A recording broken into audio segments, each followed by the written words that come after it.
transforming operations, labor, and machines.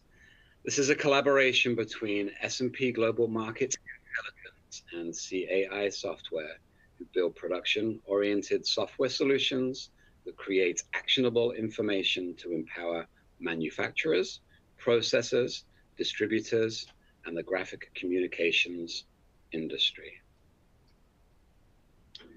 Before we dive in, let me quickly frame our conversation. The bottom line is this: to stay competitive, manufacturers need better, faster, automated data to thrive. In this session, we'll start with today's situation, recognizing that while adoption is high, true maturity is uneven. We'll expose the roadblocks and reality, essentially cost fears, crippling data silos, and the skills gap that hold many of us back. But we aren't stopping there. We will introduce the connected solution, a clear path to move from mere visibility to full control. This is where the real value is unlocked. Finally, we'll give you your next steps to get started. Let's maximize this session and build your connected future. A few housekeeping notes. This is being recorded for demand viewing. The S&P Global Highlights document, namely Pragmatism Drives Industrial IoT Strategy, highlights from Voice of the Enterprise, Internet of Things, the OT perspective, is the source for many of the insights shared today. You will be able to download the entire report at the end of the webinar. Rosanna Jimenez is partnering with me in this webinar. Rosanna is an analyst on the workforce, productivity, and collaboration team, where she leads coverage of frontline employee work management and collaboration. Welcome, Rosanna. Thanks, Neil. I've been a part of the 451 team since 2018, with my recent areas of concentration, including AI use cases in productivity, collaboration, and work management. Neil, what's your background? I've been working in manufacturing most of my career, and most recently enjoying working side by side with manufacturers to help them get the most out of their people, processes, and machines. CAI customers through our manufacturing execution system, ShopVue, and our connected worker platform, Parsable, turn data into action, driving them closer to their factory of the future goals. The core problem is that manufacturers are drowning in unstructured data, not lacking in data. Rosanna, you are going to share some impactful market stats that highlight drivers and motivations to explain why IoT is non-negotiable to remain competitive and best utilize your industrial assets. Just a little bit of background on the data I'll be referencing today in our methodology. All the data comes from the Voice of the Enterprise IoT survey on the OT perspective, which comprises of 702 web-based surveys conducted with a base of IT, end user decision makers in the US. Their survey was fielded in June of this year. So let's take a look at what is driving these IoT initiatives. Based on our data, here are the drivers for organizations that we see. The top three are saving money and cutting cost, optimizing business processes and operations, and increasing overall revenue and enhancing sales. I see down there in number 5 on your list is reducing risk. It's important to find good partners to work with you in your digital transformation strategy, right? Yes, absolutely, Neil. I really just wanted to point out these quotes that we included here. They're very interesting and they really help to paint this picture of the data. Quote 1 comes from a senior manager who said there are loads of sensors that need to be brought into a more managed service. And it would be nice to be able to turn up on a site before something breaks. Really touching on both that cost cutting and optimization as well as processes and operations. The second quote here from a different senior manager who essentially hits on all of those top 3 IoT drivers, saying it's about efficiency, it's about automation and productivity, which indirectly or directly contribute to cost savings. Yeah, some great quotes there. Yeah. So we have an idea as to what is driving IoT initiatives, but what are the primary motivations driving interest specifically in moving towards autonomous operations? Yeah, again, reducing costs comes at the very top, followed by increasing uptime or reliability, improving safety or compliance, compensating for labor shortages or skills gaps, enhancing decision making with AI and machine learning, sustainability and energy efficiency, and competitive differentiation. We have some more quotes here. Quote 1 from an IT engineering manager who provides us, again, a really clear breakdown of the value here. He's talking about saying that autonomous operations that they work with in IoT to monitor problems and generate service tickets, it dispatches that data out to their operational people to do the repairs. They use smart analytics to determine out of all of the jobs which will bring the most value to the company. And quote 2 comes from a senior manager whose main priority was preventative maintenance. And they said, we ping the sensor, we make sure that the health of the equipment is okay, we do predictive maintenance using the data that we collect, and we also do preventative maintenance. Yeah, both predictive and preventative are great drivers and use cases for anyone in manufacturing. So in addition to machine PLC and IoT devices, the other source of good quality data used to track, run, and improve the performance of manufacturing sites comes from humans, from the shop floor workers.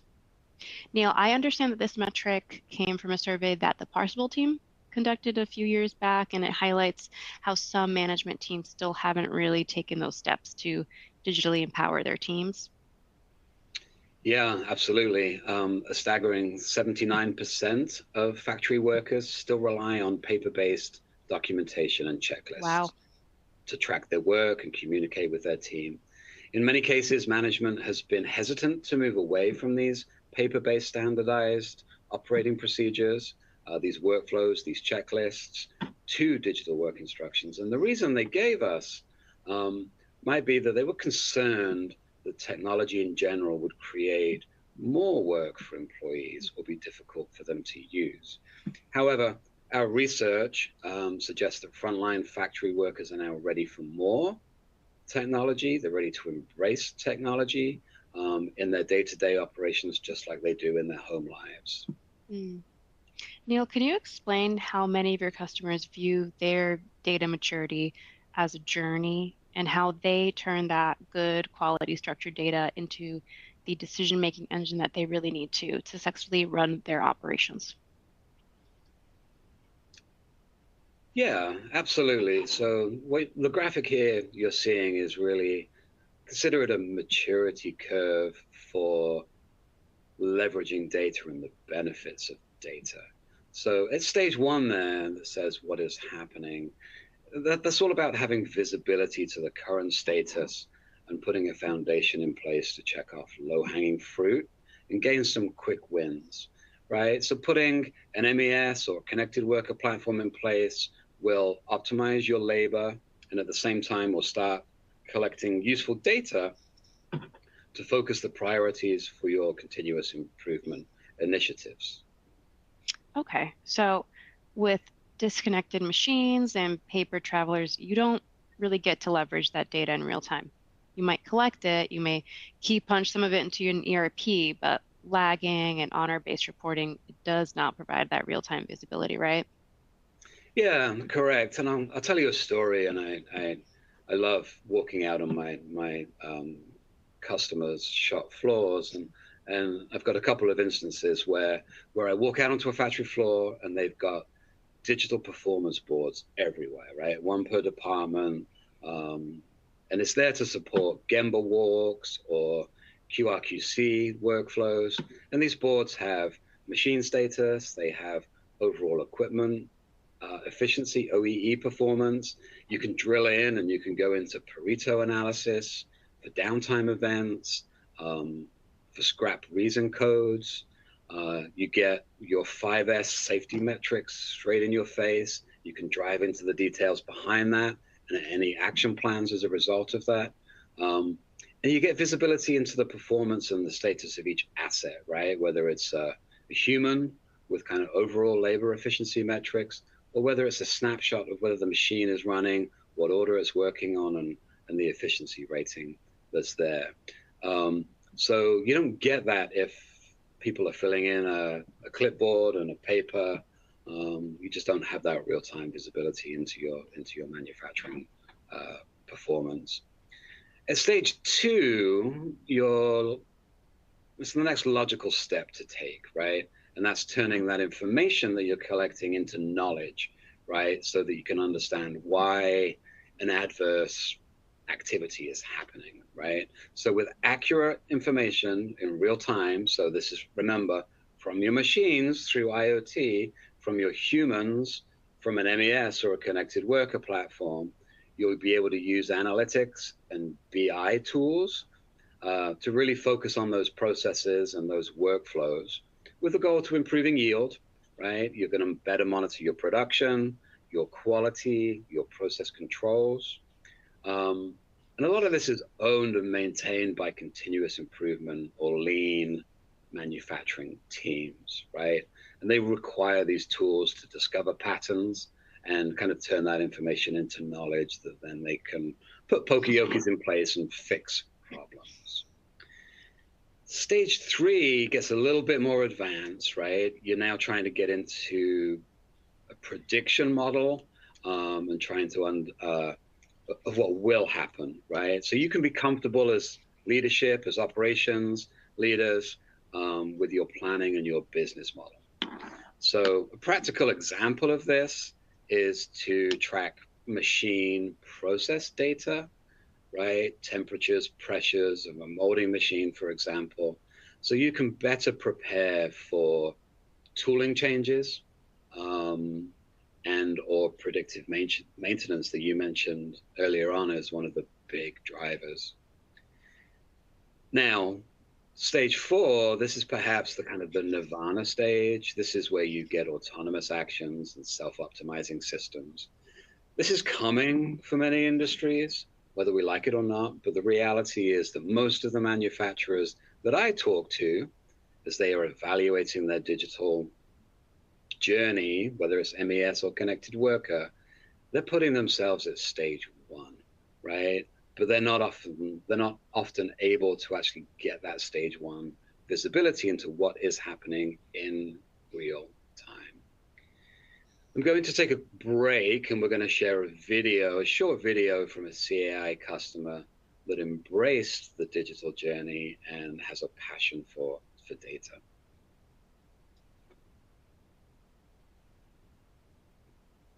I'm Bob Hansen, and I'm currently the head coach of body sealing system here at Hutchison Sealing Systems. We produce the sealing systems that protect your vehicle from wind noise and water leaks around your doors and glass. If you have wind noise and water leak, it's my competitor because we produce only good parts. I joke it with my employees that I'm a drug dealer. I deal a valuable drug called data. I'm addicted to it. I'm addicted to good data, trying to create an environment where I can predict the future.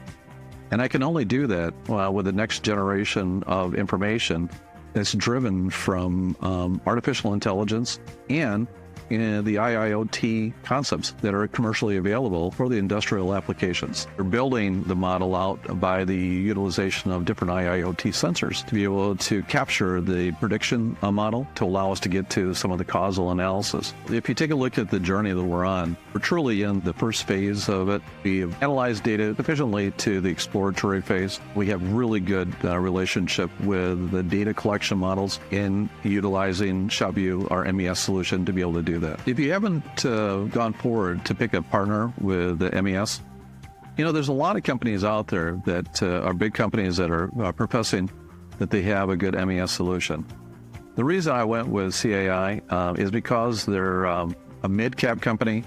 working with firms my size, but they're extremely flexible, able to meet my needs and my reporting requirements. And in that partnership, we've been able to really yield amazing benefits through the data that we've been collecting together.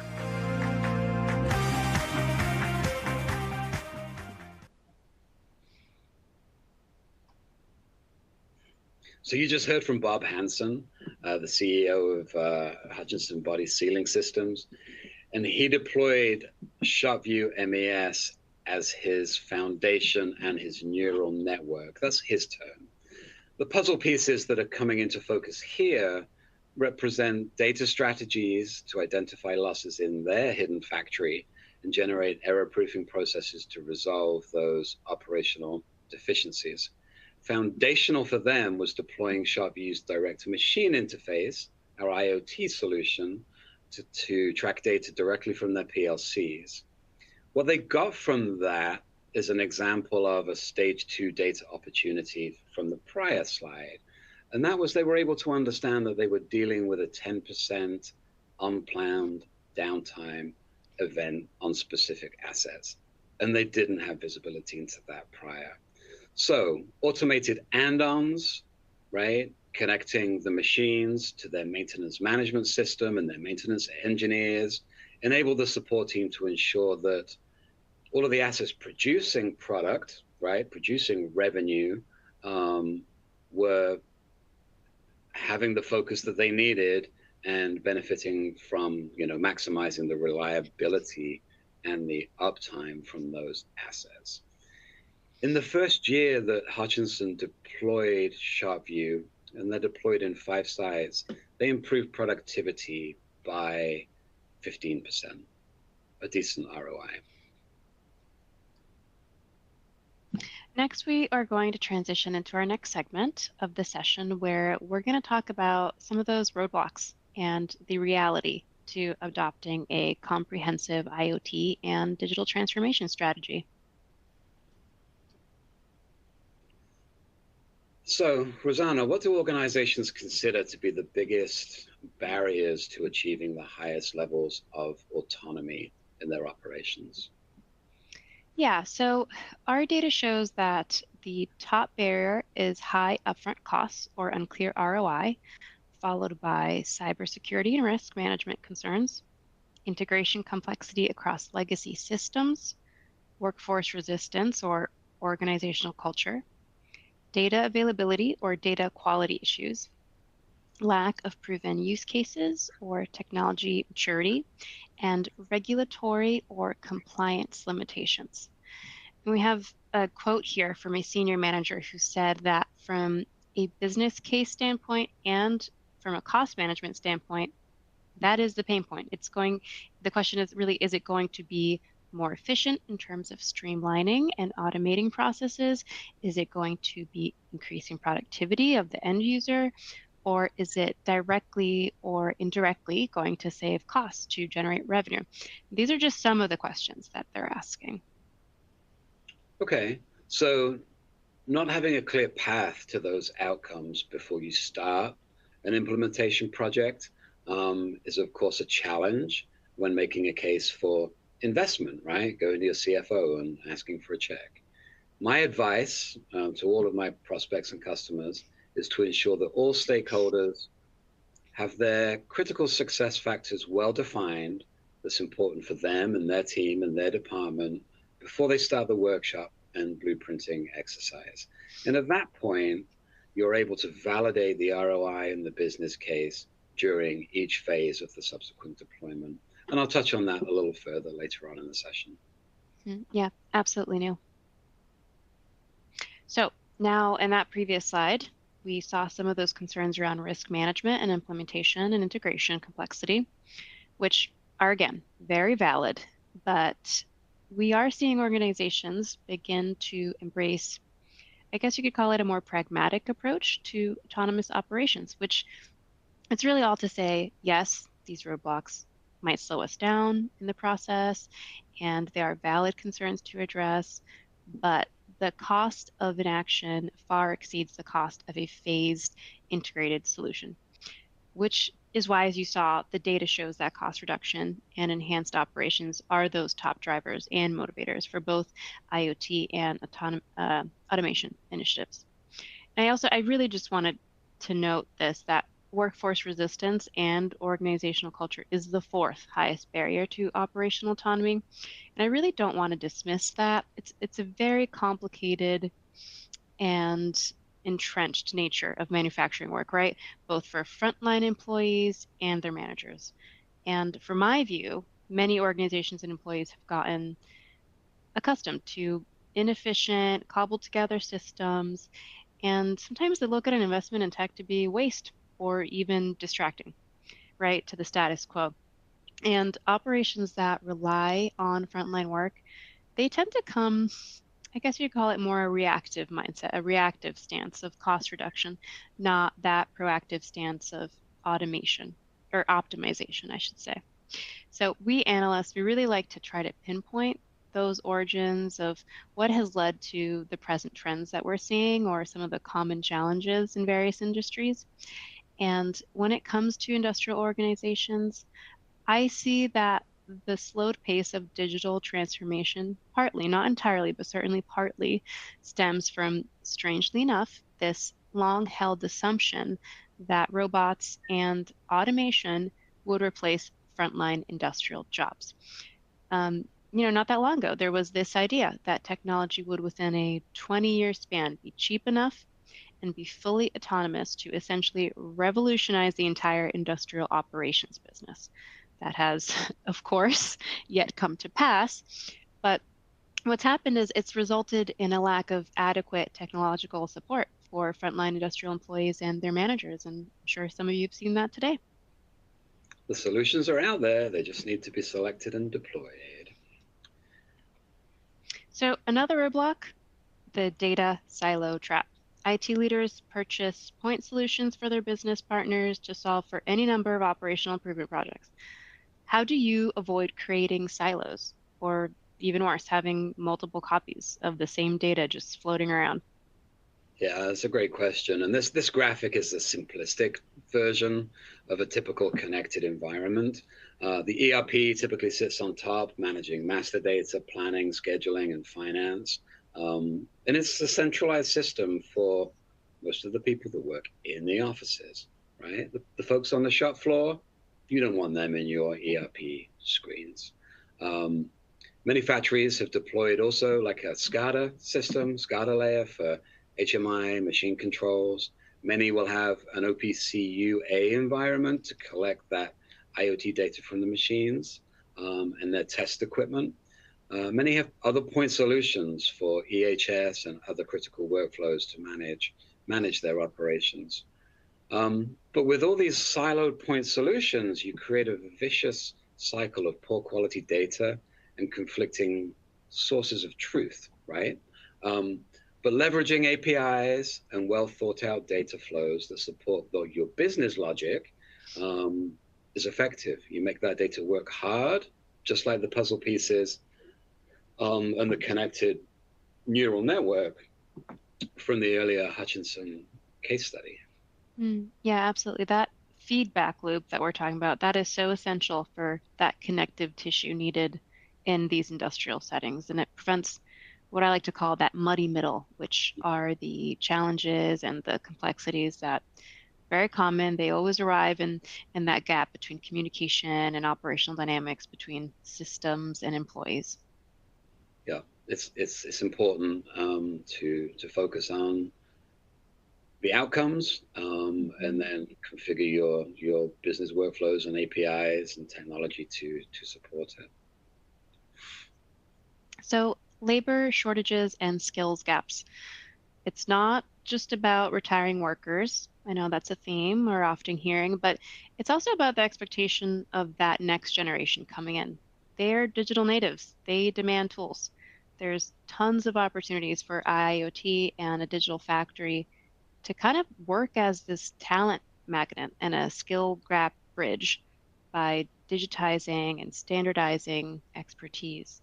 And again, IoT can really help clear out that muddy middle aspect of industrial work. It can also really foster collaboration, transparency, and understanding between frontline employees and management, allowing for that real-time communication, feedback mechanisms, and really just a more effective onboarding, less time spent on manual data entry, overall just improving employee productivity across the board. Yeah, absolutely. And what's on the screen here are some solid examples of, deploying an MES or a connected worker platform, including faster onboarding for new employees, ensuring that they remain certified to complete the tasks that are being asked of them, while remaining compliant, right? Whilst your business is remaining compliant and that you're meeting your customers' expectations. So time, costly asset, will be saved by managing these process execution controls and essentially doing the right thing first time. In turn, you'll minimize waste, you'll reduce downtime of your assets, and you'll drive throughput. Everyone is obviously motivated to move the needle in these areas. I will now walk you through a couple of examples of a connected solution, first starting with ShopVue, our manufacturing execution system. So what's on your screen here today are the building blocks of ShopVue to optimize your people, your processes, your orders, your machines, and your materials.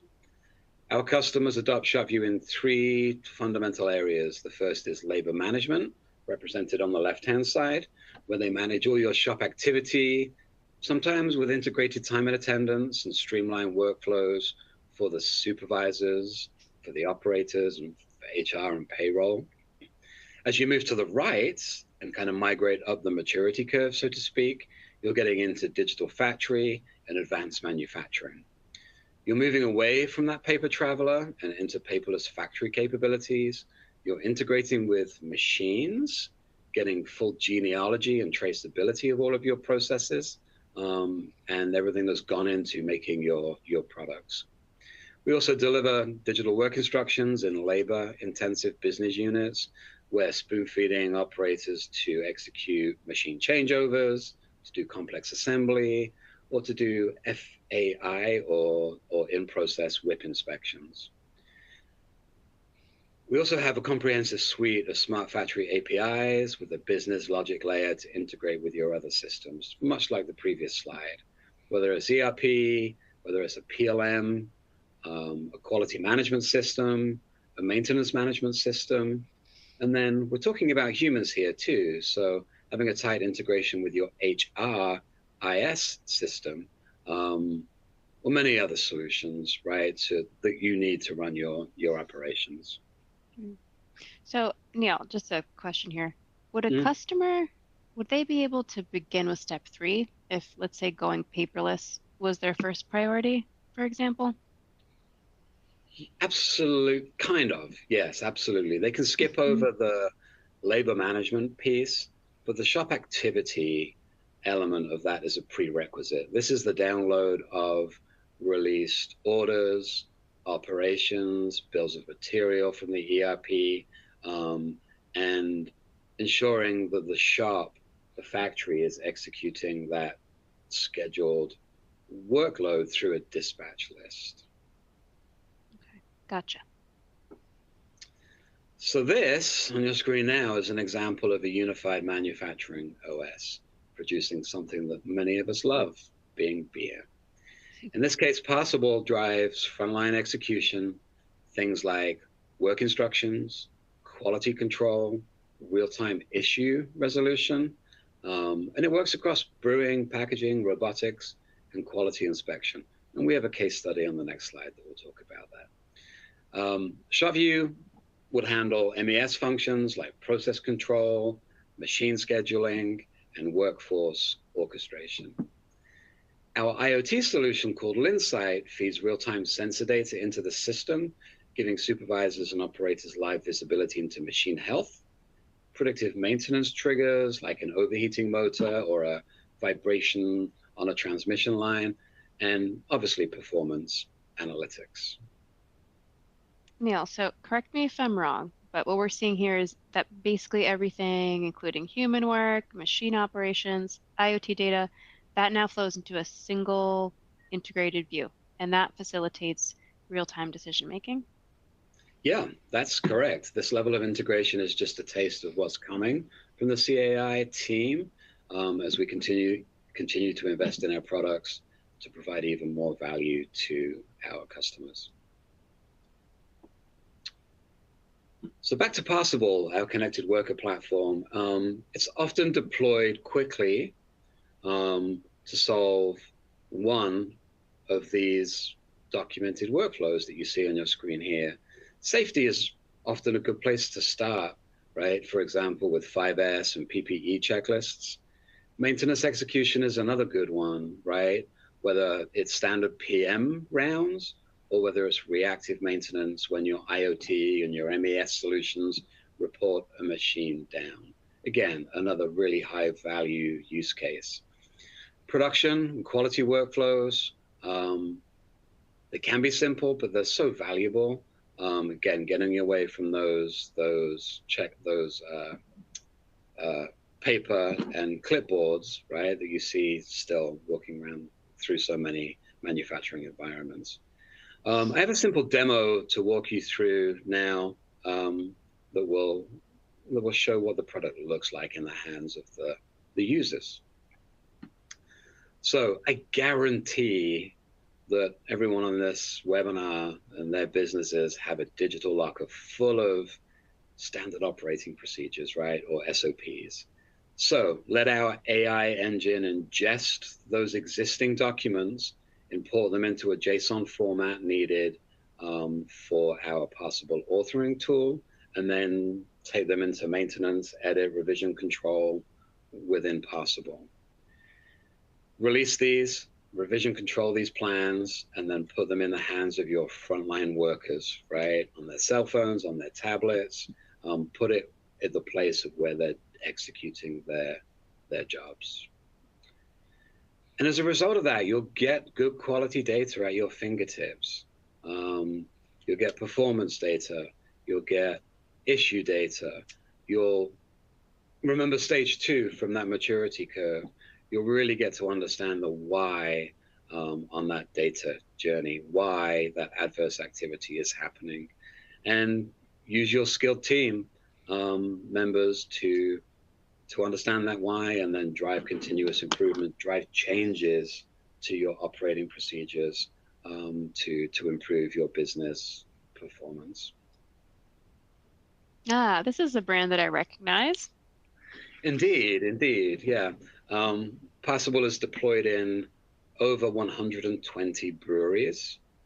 They are using 40 different use cases. So from that previous slide with all the different use cases, they have 40 different use cases. They've got about 10,000 users, and they've executed millions of jobs since they've been a Parsable customer. My favorite quote from the Heineken team is, "If Parsable goes down, we stop brewing beer." And no one wants that. There will be riots in the streets. That's right. My takeaway is that we're essential to maintenance, quality, and production. And Parsable has driven over 25 million euros in annual productivity gains for the Heineken team. So you can say the CAI Parsable is mission critical to Heineken and beer making. This next case study is a Technip FMC, and it's a global French-American business. They're an oil and gas company, and they provide services to the energy industry. An example of something that they make is a tube hanging, handling, and test tool that connects deep sea well head to the surface. It's like bringing water from underground to your house. Their use cases, they had legacy paper-based processes that took 52 minutes to complete. And remember earlier on, there was a perception that using technology would take longer than just looking at a checklist. Oh, I've got to click through, I've got to do this. After digitizing it and using Parsable, they're executing the same process, but they're doing it in 25 minutes. A nearly 60% improvement, right? Fully tracked, fully validated, and reportable right, through those BI dashboard tools in real time. So scaling savings for Technic across their 9 sites, I think it was, 9 service centers with about 57 like champion trainers, super users. They were able to eliminate 90,000 labor hours annually, which for them equated to about $6.5 million US in savings. So again, another great ROI business case, and another reason not to be scared or intimidated, right, by digitizing processes and putting technology in the hands of your frontline workers. So we've got a few more minutes left. We're going to transition into takeaways and next steps that you, the audience, can do. And then Rosanna's going to wrap up with an overview of some IoT trends. So once you are ready to take the next step in your digital transformation, you'll talk to a bunch of different partners. You'll select the partners that you're comfortable with and you're ready to work with and ready to start your journey. If you manage the deployment, you find your high value business processes where you have hidden factory, you have opportunities to improve and get a fast time to savings and ROI, that's a really good start. Start with your biggest challenges. And then by focusing on error proofing your processes, collecting that good quality data to identify losses in the hidden factory, your performance, your OEE, your bottom line is going to improve.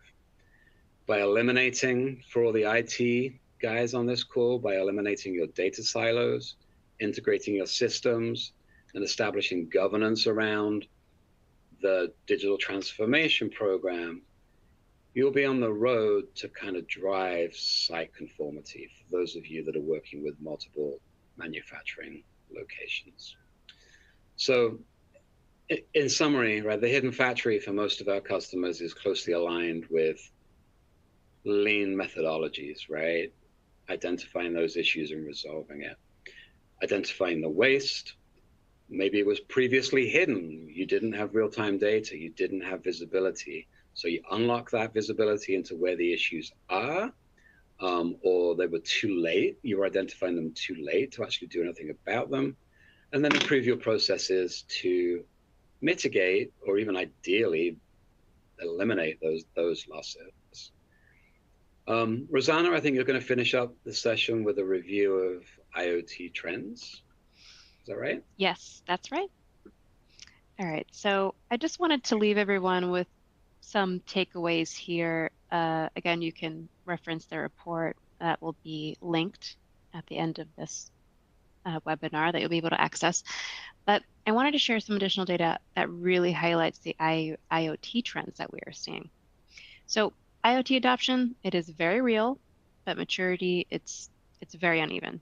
Nearly half of organizations, that's 49%, they report active IoT deployments beyond pilot stages. Yet only 29% say that their projects are in an advanced stage. What this gap suggests to us is that while IoT is widely adopted, many of these deployments, they're remaining in this mid-stage maturity, right? With strategy and scale still very much evolving. We also see that top IoT drivers are cost savings and process automation, not innovation. So we saw that in a lot of the data here today. Cost reduction is 42% and operational efficiency at 41% are the leading motivators for IoT initiatives, while competitive differentiation and ESG goals rank lower. What this suggests is that most organizations, they still view IoT through a more pragmatic lens, rather than being this sort of transformation lever, at least for now. Autonomy remains aspirational despite strong interest, right? We see more than 85% of organizations that express interest in autonomous operations, with 43% actively planning or deploying, and another 44% exploring feasibility. Yet, only 5%, that's kind of shocking, 5% report full autonomy today, and just 15% operate at a semi-autonomous level. This gap here, this disconnection between ambition and reality, it really reflects the complexity of integration. A lot of what we talked about, the cultural resistance and that need for clear ROI, with each of these barriers cited by more than a third of our respondents. Lastly, IoT use cases, they've been shifting, right, from visibility to control. While early IoT deployments, they really focused primarily on monitoring and data collection. And now what we're seeing is that organizations are prioritizing use cases that they enable optimization and automation. In manufacturing specifically, we saw 45% of respondents reporting that implementing production monitoring, that's 45%, they're now reporting implementing production monitoring, and nearly as many of them are deploying predictive maintenance and intelligent logistics. So these use cases, they're going beyond visibility to actively improve performance. Those are just some key trends to think about, and maybe it resonates with some of you today. Yeah, that's great insight, and I appreciate your feedback there. So for those of you that have an interest in talking to me or one of my colleagues, here's some contact information. There's links in the PDF of the PowerPoint that you can download from the on-demand webinar to schedule a demo for ShopVue, schedule a demo for Parsable, or reach out at info@caisoft.com. That concludes our webinar today. Thank you, Neil. As a reminder, the on-demand version of this event will be available shortly. And on behalf of CAI Software and S&P Global Market Intelligence, I want to say thank you for attending today, and please have a great rest of your day. Thank you.